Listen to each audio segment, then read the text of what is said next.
Absolutely. So you can have, if you're lucky, the ultimate seat upgrade. You can be from sitting up in your normal seat to get into a race suit, helmet on, and be a co-driver with one of the world's best drivers in the race cars, in the actual competition, live on television all over the world. Ultimate seat upgrade. It's crazy.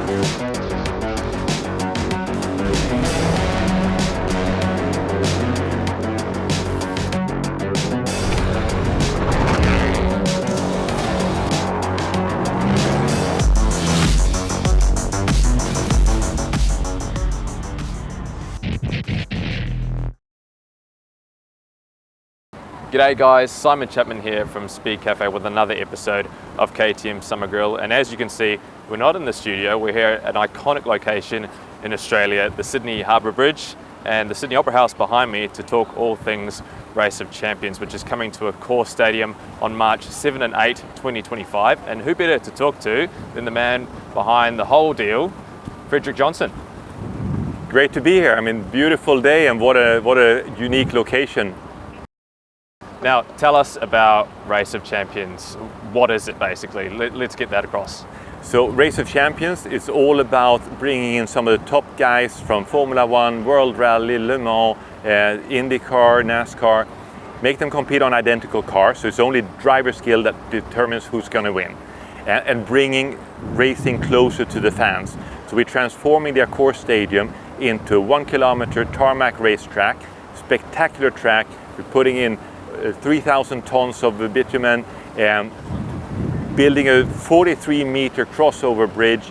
You bring in some 500 horsepower race cars for these guys to go out and compete and really see who's the fastest of them all. And the fans can see every instant from every seat in the stadium. We've done it in Wembley Stadium before, Stade de France in Paris, Bird's Nest Olympic Stadium in Beijing, and the atmosphere just becomes spectacular when you get the fans so close to the top stars. Racing never gets boring. Every 2 minutes you got a winner and a loser, and then tension builds as they go from group stage, quarterfinals, semifinals, finals. 2 days of racing. Friday night is the Rock Nations Cup, team competition, where Australia will take on Germany with Sebastian Vettel, Mick Schumacher, Team USA led by Travis Pastrana, France with Sebastian Loeb. It's all about finding the world's fastest nation. Let's see if Australia, with first time ever in Australia, right? You've never had the event down in the Southern Hemisphere before. We'll have a team from New Zealand as well, so you've got that rivalry. Let's see if Australia can win the Nations Cup for the first time. Then on the second day is the individual Race of Champions, so the drivers go from being teammates to being opponents. Same thing, identical cars, head to head, to find the fastest of them all, the champion of champions. So truly, if you used to come to a core stadium for rugby league or for concerts, you will never ever see the stadium like this again afterwards. It's the first time ever in Australia. It's going to be an historic event, and don't miss it. You should be there for this truly unique event in the world. Absolutely. This event has obviously been going on for a long time now. I believe the late 1980s. How did you get this mad idea to decide to start building racetracks inside stadiums? So I was a young journalist from Sweden, following Formula 1 and World Rally, and quite frankly I thought it was a poor experience for the fans. Very often you see one corner at a time, the guy with the best car winning, so it can get boring quite quickly, especially in World Rally at the time. The team with the best cars, they did all the events, the others were cherry picking a few events, so you knew before the season started who was going to become world champion. So I said, let's bring together the top drivers, make them compete on identical cars, and do it on a track so the fans can see all the action, make it interesting for television as well. And that's what we've done with Race of Champions, and always trying to innovate. So we were in Nürburgring, using part of the racetrack. We were in Gran Canaria, on a mixed dirt and tarmac track. But then we had the opportunity with Stade de France to go inside the stadium. And the atmosphere was just electric. The fans, general audience, used to go to concerts and football matches, just came in and loved it. So really transformed the Race of Champions being in these big stadiums. And I think the spectator experience is just fantastic. How do you convince Formula 1 champions, NASCAR champions, V8 supercar champions like Jamie Whincup to compete in an event like this? So I think that every driver who comes to Race of Champions once, they love it and they want to come back. So sometimes it can be difficult to get them to come and try it the first time, but once they've tried it once, they always want to come back. It's a unique atmosphere, right? You've got all these champions from different disciplines. They watch each other on TV throughout the season, but they rarely get a chance to meet and really get to know each other in a relaxed atmosphere like at Race of Champions. So when I'm saying relaxed, when they put on the helmet and they're in the race cars, they want to win even more badly than in their usual championships, because there's no excuse, right? You can't say this guy has a better car than me. But once they're out of the car, because we provide identical cars, 2 identical cars in each heat, once they're out of the car, they don't have to sit with the engineers and try to find that extra tenth of a second. So they're relaxed, they're hanging out in a super nice atmosphere, and competitive on track and very friendly and fun outside of the track. So I think that's the key why the drivers keep coming back. It's that age-old question, isn't it? We always have those debates amongst fans, like who really is the best driver if you put them in equal equipment. Yeah, and Race of Champions is that event. Now, depending on the track, on that day, the guy who is fastest might not be the fastest every time, but on that day, the guy who wins, he was fastest. He's had to prove himself in a number of different vehicles: 4-wheel drive, rear-wheel drive, open cars, closed cars, electric cars, traditionally powered cars. The driver who wins is the best driver on the day, and there's no excuse. The guy just shake hands and congratulate each other when they win. You've mentioned the cars there. Can you give us a little bit of insight in terms of what they're going to be driving? So among the cars that we will be using is a brand new rallycross car, 550 horsepower, 4-wheel drive, accelerates from 0 to 100 kilometers in about 2 seconds. And then we'll have a mix of other cars that we've used in the past, some open wheel like the KTM Expo, and some rally cars as well.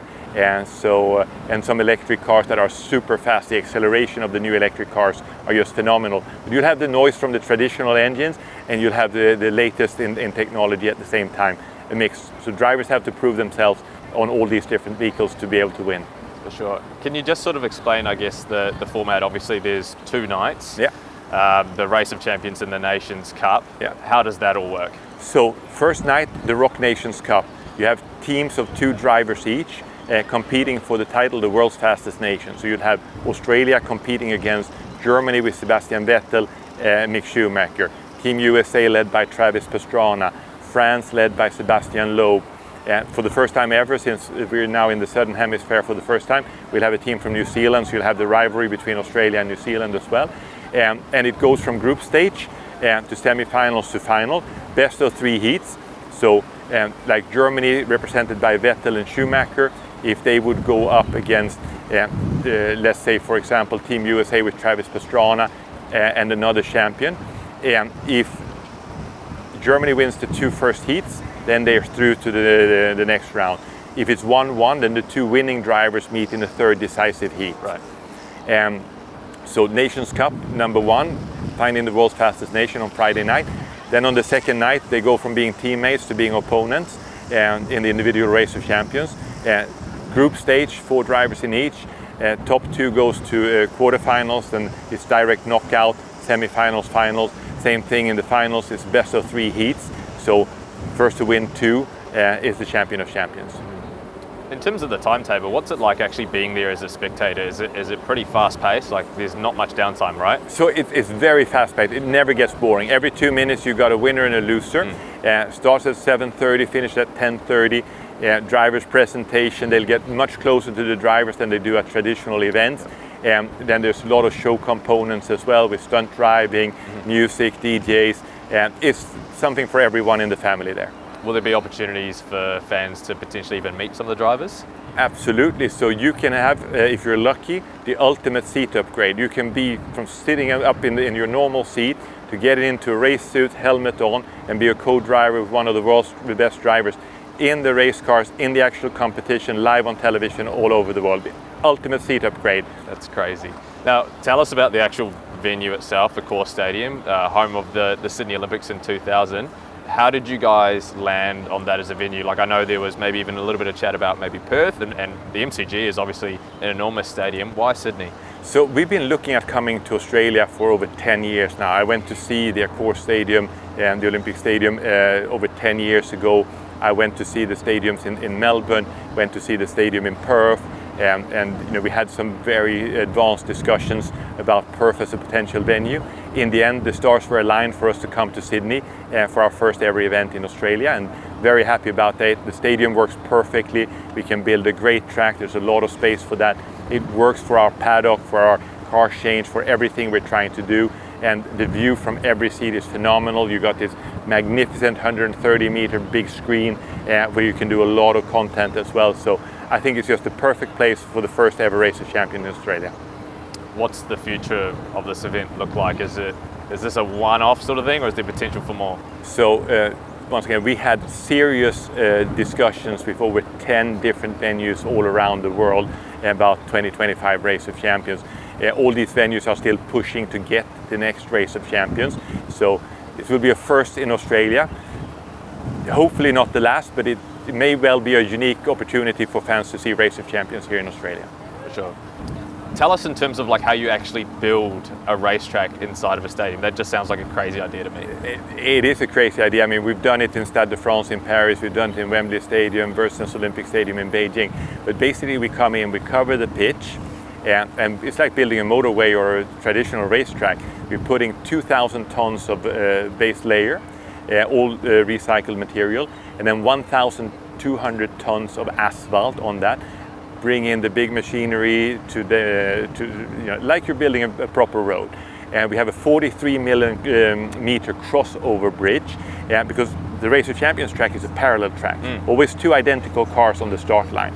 The one who starts on the outside goes under the bridge. After half a lap, it's on the inside. Then it goes over the bridge and it goes back to where it started. So both cars drive the exact same track, head to head, but you cannot crash into another driver and take him out. And I think that's another reason why the atmosphere between the drivers are so good at Race of Champions. You never have the issue with somebody being pissed off at somebody else for pushing him out on purpose or so on. Yeah. It's fair competition, it's head to head. The fastest driver wins, and heats are decided by a fraction of a second, everyone. It's a lot like a rally super special stage, isn't it? So they copied us. Like we started it, and then they started copying us. Yeah, for sure. And some of the names that have won that trophy are crazy, right? Like Jimmy Johnson, Michael Schumacher. Yeah. Like, just tell us in terms of, I guess the history of this event. So once again, when you're looking at the trophy and the names, Michael Schumacher, Sebastian Vettel has won the Rock Nations Cup for Germany, I think 6 times. You've got Jimmy Johnson, 7-time NASCAR champion, Jeff Gordon, 4-time NASCAR champion. Fernando Alonso has won it when he started in Formula One a long time ago. Valentino Rossi has made it to the final. Sebastian Loeb, obviously the greatest rally driver of all time. You've got, like, when you look at that trophy, the names on there, Colin McRae, etc. It's very special. And you're also going to have another Australian, I believe, in Molly Taylor competing. Yes, absolutely. I mean, so happy to have a local Sydney girl and so fast driver. She's Extreme E champion, Australian rally champion. The progress that she's made through the years in Extreme E is so impressive to see. We've had a few girls before, like Susie Wolf made it to the final in Rock Nations Cup with David Coulthard in Barbados. Jamie Whincup, after winning 3 W Series titles, came and beat some of the big boys in Rock Sweden last year. So I'm sure Molly will surprise a few people out there. And the challenge for a local Sydney girl to be able to go up against a 4-time Formula One world champion, 9-time world rally champion, 7-time supercar champion, 11-time X Games gold medalist, is just phenomenal, and in front of her home fans here in Sydney. Well, Fredrik, we've covered a lot. I cannot wait to be sitting up in the media suite at Accor Stadium in March next year. I cannot wait to see you there too. Fantastic. Very happy to be here in Sydney, and thanks for the warm welcome. And your city is beautiful. The Accor Stadium is perfect for Race of Champions. To the fans, don't miss it. It's a first time in Australia. You'll never see the Accor Stadium quite like this again. Thanks for tuning in to the KTM Summer Grill. With each episode, we are giving away one of these cool KTM goodie bags. Don't miss your chance to win. If you're watching via Speedcafe, enter your details below. If you're watching on YouTube, the link is in the description.